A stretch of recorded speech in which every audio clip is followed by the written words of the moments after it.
The Norran attack. The Norran captain's blood ran cold as the human warship emerged from warp, its sleek, predatory hull bristling with gun turrets and missile tubes. This was no mere patrol frigate. It was a Yorktown-class heavy cruiser, built for the express purpose of crushing the Norran raiders who had been terrorizing human colonies. Aboard the UES Dauntless, Lieutenant Keith Campbell jolted awake as alarms blared and red emergency lights strobed through the crew quarters. He leaped from his bunk, threw on his uniform, and sprinted to the CIC, Combat Information Center. Captain Briggs' orders. Captain Briggs stood grimly at the holotable, teeth clenched as she addressed her officers. "Listen up, people. A Norran raiding party hit the colony on Epsilon Ceti II. They've taken hostages and fortified their position. We're the closest ship, so Starfleet Command has tasked us with responding at maximum warp to secure the colonists' release or evacuation. I don't need to tell you what's at stake here. Those colonists are counting on us. Preparing for battle." Keith swallowed hard, a mix of anticipation and anxiety churning in his gut. The Norrans were a brutal reptilian species, raiders who struck hard and fast before vanishing back into the void. Starfleet had been unable to pin them down long enough to deliver any payback, until now. As the crew rushed to battle stations, Keith's friend Mike elbowed him in the ribs. "Guess the brass wants to see what these New Yorktown-class ships can really do, huh? Time to show those Norran bastards what happens when you mess with humanity." Armory preparation. Keith nodded as he slid into his station and began running diagnostics on the cruiser's fearsome array of particle beam cannons and aerospace strike craft wings. The Dauntless had been built for this, to be the sharp end of the spear, humanity's iron fist against the hostile races who sought to prey on them. He pictured the colonists huddled in terror, praying for rescue before the Norrans dragged them back to a fate worse than death in the raiders' filthy slave holds. Keith's expression hardened with resolve. That wasn't going to happen, not on his watch. Arming up, Keith and Mike rushed to the armory, the ship-wide battle alert blaring in their ears. They quickly stripped out of their uniforms and began donning their Wolverine heavy power armor, the heavy plates clicking into place over their muscular frames. Keith grabbed his T-90 plasma rifle and slung it over his shoulder, while Mike hefted a MK6 auto shotgun loaded with depleted uranium slugs. "Hostage situation, huh?" Mike said as he racked the slide on his shotgun. "Figures those Norran bastards would stoop that low. Bet they'll soil themselves when they see us coming in these bad boys, though." The Norran threat. Keith just nodded, his mind already racing through potential breach and clear tactics. In the CIC, Captain Briggs leaned over the holotable, studying the tactical display of the colony and the Norran ships in orbit. Suddenly, the screen flickered, and the sneering face of Commodore Janus appeared, his sharp teeth bared in a vicious grin. "The Commodore's demands." "Captain Briggs," Janus hissed. "I see your little warship is on its way to try and play hero. Unfortunately for you, I've taken certain precautions. My warriors have placed plasma bombs among the hostages. If you or any of your ships come within 1 light minute of the colony, I will detonate them. Hundreds will die, most painfully." The response. Briggs' eyes narrowed, but she kept her voice level. "What do you want, Janus?" The Norran Commodore's grin widened. "Surrender, Captain. Give me your ship and its precious advanced weapons. Do this, and I will consider sparing the colonists' lives. You have 1 hour to comply." Briggs slammed a fist on the holotable. "Starfleet does not negotiate with terrorists and butchers, Commodore.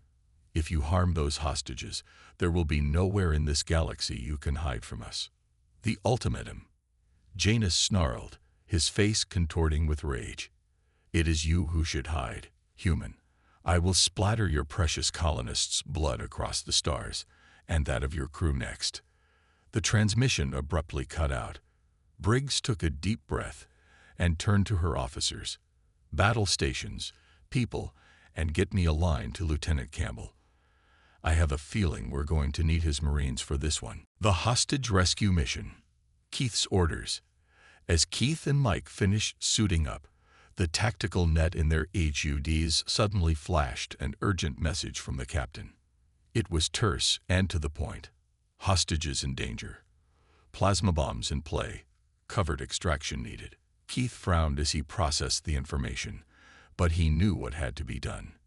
Change of plans, buddy, he said to Mike. Looks like we're going to have to do this quiet and careful-like. Let's get the rest of the strike team and come up with an insertion plan. Aerospace battle. As the Dauntless dropped out of warp on the outskirts of the Epsilon Ceti system, the long-range sensors screamed a warning. 8 Norran knife fighters were already in orbit around the colony, and the sensors had picked up a fresh warp rift forming in the outer system, more hostiles pouring out to reinforce their brethren. Aerospace wings, you are clear to launch. Briggs barked into the ship-wide comms. Neutralize those new arrivals before they can link up with the ones of the colony. Buy our strike team time to get those colonists out of there. The assault shuttle. Keith watched on the monitors as the Dauntless's fighter wing streaked out of the hangar base, the wedge-shaped Scimitar aerospace superiority craft, looking like birds of prey as they clawed for altitude. They'd get the job done. He was sure of it. Now he just had to do the same. Keith's strike team silently boarded the M-Black assault shuttle, the small craft's cloaking field shimmering to life as it slipped out of the Dauntless's hangar bay. In the cockpit, Corporal Jenna Hartley deftly guided the shuttle through the chaos of the orbital battle raging around the colony, the nimble ship ducking and weaving to avoid stray plasma blasts and debris. Infiltration. Landing zone identified, Jenna reported, her voice calm and professional despite the dire situation. Looks like the Norrans have the hostages corralled in the central plaza. I count a dozen tankos on guard duty. Keith nodded, studying the tactical feed on his HUD. Roger that. Take us in quiet and drop us on the rooftop overlooking the plaza. We'll cloak up and move in for the extraction. The hostages. The shuttle ghosted over the colony's buildings, its muffled engines barely a whisper. It flared its landing thrusters at the last moment. Touching down on a rooftop, with cat-like grace, Keith and his Marines quickly disembarked, their armor's active camouflage engaging as they crept to the edge of the roof. Below them, the hostages huddled in terror as the Norran guards paced back and forth, their reptilian eyes scanning for any sign of trouble. The attack. Keith signaled his team to spread out and take up positions to cover the plaza from all angles. Suddenly, one of the Norran sentries whirled around, his plasma rifle coming up to aim directly at Private Mike Sorensen's position. The alien unleashed a searing blue bolt of energy that slammed into Mike's armor, the advanced composite plating absorbing the worst of the blast. But the damage was done. Their cover was blown. The battle. Contact. Open fire. Keith barked into the comms, his own rifle snapping up to draw a bead on the nearest Norran. The plaza erupted into a maelstrom of Gauss rounds and plasma fire as the two sides engaged in a vicious close-quarters battle. The Marines' superior weaponry and armor gave them a decisive edge, and one by one, the Norran guards fell under the withering hail of fire, but not before they managed to gun down several of the helpless hostages in a final act of spiteful cruelty. Securing the hostages. As the last shots died away, Keith and his team rushed to secure the remaining colonists, checking them for injuries and radioing for immediate medevac. Suddenly, a massive explosion ripped through a nearby building, the shockwave knocking several Marines off their feet. The Norrans had detonated one of their plasma bombs as a final screw-you to their human adversaries. Holding the line. The aftermath. Keith keyed his comms, his voice grim. Captain Briggs, this is Lieutenant Campbell. We've secured the hostages, but the Norrans set off one of their bombs. We've got multiple casualties and need immediate extraction. Briggs' voice crackled over the net, tinged with static from the ongoing space battle. Acknowledged, Lieutenant. Our fighters have neutralized the enemy ships that came through the warp rift, but we're still heavily engaged with the ones in orbit. I'm bringing the Dauntless in to assist, but you should expect heavy enemy reinforcements to hit the colony soon. Dig in and hold the line until we can get you out of there. Briggs out. Preparing for reinforcements. Keith turned to his strike team, his expression hardening behind his visor. They all knew what those incoming Norran reinforcements meant. A bloody, desperate battle to keep the remaining colonists alive long enough for extraction. But they were Marines. This is what they trained for. You heard the captain. Let's get these civvies to a defensible position and prepare for the storm that's about to hit us. Hoorah! Setting up defenses. His Marines chorused back, their voices filled with grim dedication.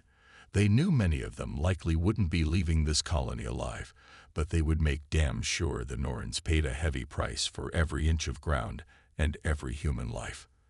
As the team moved out, herding the shell-shocked colonists to a nearby bunker complex, the first Norran drop pods began slamming into the colony's outskirts.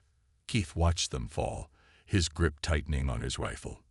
The real battle was about to begin. The battle begins. Keith's boots pounded on the permacrete as he and his Marines hustled the remaining colonists towards the waiting assault shuttle. Plasma bolts sizzled through the air as a fresh wave of Norran soldiers stormed into the colony, having just beamed down from their ships in orbit. The aliens let out guttural war cries, their razor-sharp teeth bared as they charged towards the humans. Covering fire, Keith barked, dropping to one knee and sighting down his rifle. The weapon kicked against his shoulder as he sent a burst of hypersonic slugs screaming towards the advancing Norrans.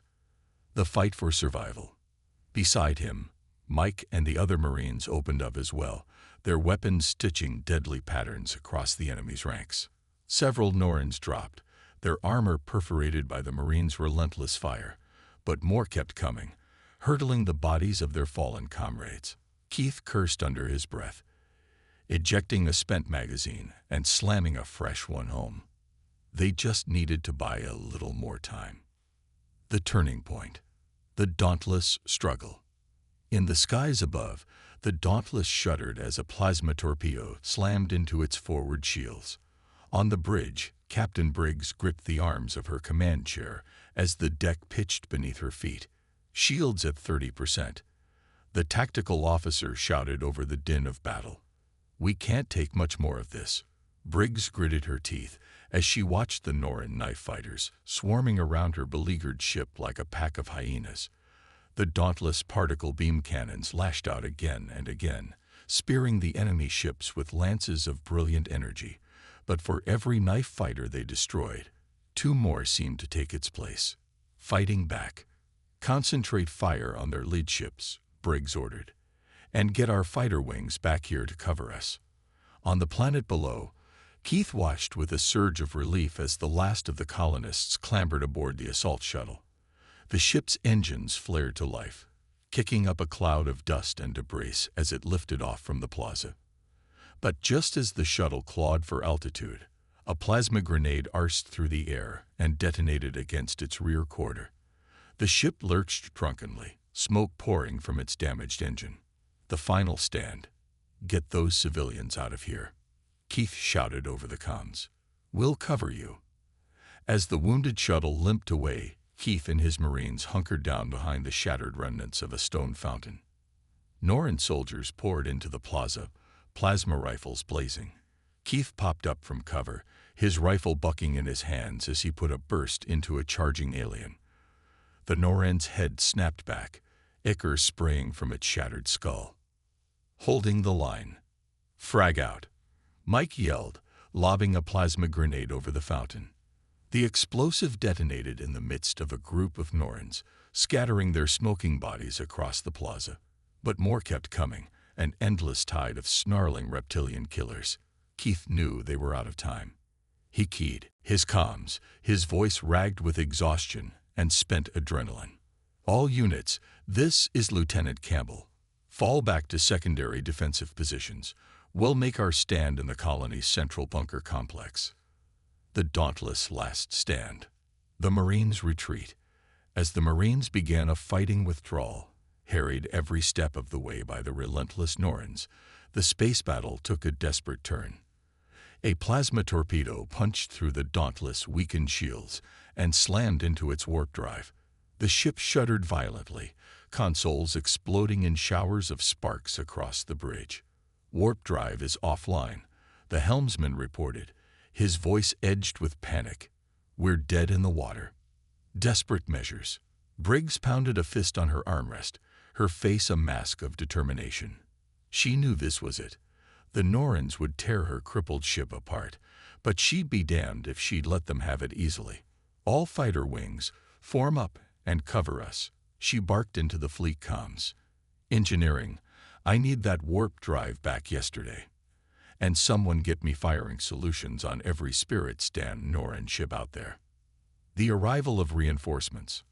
As the crew scrambled to carry out her orders and the dauntless guns hammered defiance at the encircling Norrens, Briggs found herself thinking of Keith and his Marines down on the planet. She knew they'd fight to the last, just like her crew, but against these odds. Suddenly, the sensor officer's console lit up like a Christmas tree. He blinked in disbelief, hardly daring to hope. "Captain, new contact bearing 227 Mark 081. It's a fleet of human ships. They're hailing us." "Admiral Tran's fleet." Briggs whirled in her chair as the bridge view screen flickered to life. She found herself staring at the weathered, scarred visage of Admiral Tran, the legendary commander of the UES Invincible. "Heard you could use some help, Captain," Tran said, his voice a gravelly rumble. "Let's show these Norren bastards what happens when you piss off the human race." The tide turns. As Tran's words sank in, Briggs saw the massive shapes of human battleships and cruisers pouring out of the warp rift, their guns already blazing as they tore into the Norrens' exposed flank. The enemy ships reeled under the sudden onslaught, their formation shattering as they scrambled to reorient to face this new threat. Briggs felt a fierce grin spread across her face. They had a fighting chance now. She leaned forward in her chair, her eyes hard. "All ships, weapons free. Let's finish this." The climactic battle. Keith's desperate struggle. Keith's eyes widened as the Norren lunged at him, the alien's knife glinting in the harsh sunlight. He jerked to the side, the blade missing his throat by inches. The Norren snarled, its reptilian eyes blazing with hatred as it slashed again. Keith parried the blow with his armored forearm, the knife's edge skittering across the cracked composite plating. He drove his other fist into the Norren's gut, feeling the alien scales crack under the force of the blow. The arrival of support. The Norren grunted but didn't go down, instead headbutting Keith with brutal force. Stars exploded across Keith's vision as he staggered back, his helmet's visor spider webbing from the impact.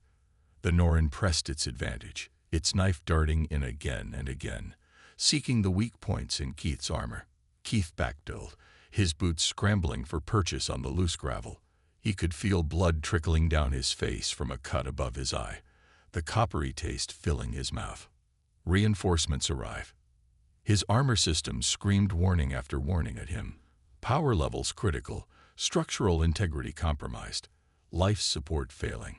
In the skies above, the tide of battle had turned with the arrival of the Invincible and its fleet. The Norren ships, suddenly faced with a wall of human guns, broke and ran, their hulls pocked with glowing craters from the dauntless, vengeful fire. A final sacrifice. But even as they fled, the aliens spat one last barrage of plasma torpedoes at the Dauntless. The ship's point defense grid lit up, bright lances of energy impaling the incoming warheads. Explosions blossomed in the void, the dauntless armor shrugging off the plasma blasts, all but one. A single torpedo, its guidance system shattered by a near miss, corkscrewed drunkenly through the defensive fire and slammed into the dauntless port side like the fist of an angry god. Armor plating shattered, atmosphere venting in a crystalline spray as the ship lurched under the impact. The aftermath and new beginnings. The price of victory. On the dauntless bridge, Captain Briggs clung to her command chair as the deck heaved beneath her feet. Damage reports flooded in, the ship's computer cool and calm as it rattled off a litany of woe. Hull breaches on decks 9 through 13. Fires reported in engineering. Medbay overloaded with casualties. Warp drive remains offline. Briggs focused her mind, her gaze locked on the fading fury of Janus' funeral pyre. The Noran was dead, but at what cost? How many more had he taken with him in his final spite? A hero's return. On the planet, Keith barely heard the chatter over the comms. His world narrowed down to the snarling Noran before him. The alien was weakening, green blood oozing from a dozen wounds, but it refused to fall. It came at him again, its knife seeking his throat. Keith caught the Noran's wrist, the two of them grappling for control of the blade. The alien was strong, its muscles like steel cables beneath its scales. Keith's armor groaned, servos whining as he pitted his enhanced strength against the Noran's raw fury. A new mission. Suddenly, the ground beside them erupted in a geyser of dirt and flame. Keith's head snapped up, his eyes widening as he saw a flight of Raptor attack helicopters screaming over the battlefield, their rocket pods and Gauss cannons hammering the Noran positions. The aliens scattered, their formation disintegrating under the onslaught. Keith seized his chance, keying his comms with a shout. "This is Lieutenant Campbell. I need an emergency beam out, now. The road to recovery." But even as he spoke, his eyes caught a flicker of movement. A wounded Noran, its armor smoking and shattered, rose from the rubble, a plasma launcher cradled in its arms. It aimed at the hovering raptors, its finger tightening on the trigger. Keith moved without thinking, releasing the Noran he was grappling with and launching himself at the other alien. He slammed into it just as it fired, the plasma grenade arcing harmlessly into the air to detonate in a blinding flash. A new threat. The explosion threw Keith and the Noran back, sending them tumbling over the cliff's edge. They fell, the aliens' claws scrabbling at Keith's armor as they plummeted towards the jagged rocks below. Keith felt the bone-jarring impact as they hit the ground, his armor cracking like an eggshell. Pain lanced through him, hot and sharp. Through bleary eyes, he saw the Noran soldier struggling to rise, a wicked-looking knife clutched in its fist. It lunged at him, its eyes burning with primal hate, the blade flashing down. The path forward. Keith gritted his teeth as he caught the Noran's knife hand in his armored grip, servos whining with the strain. Pain lanced up his injured arm at the jarring impact, nearly making him lose his hold. The Noran hissed, its fetid breath washing over Keith's visor as it lunged forward, trying to bear him down with its sheer mass. They rolled across the rocky ground, a tangle of straining limbs and scraping armor plates. Keith's HUD flickered, damage alerts flashing red in his peripheral vision. The human spirit. He could feel the Noran's claws scrabbling at his chest plate, seeking purchase, seeking to rip and tear. With a roar of effort, Keith heaved himself upward, forcing the Noran back. He pinned its knife hand to the ground, his other gauntlet closing around its throat. The alien thrashed beneath him, its eyes bulging with rage and hate.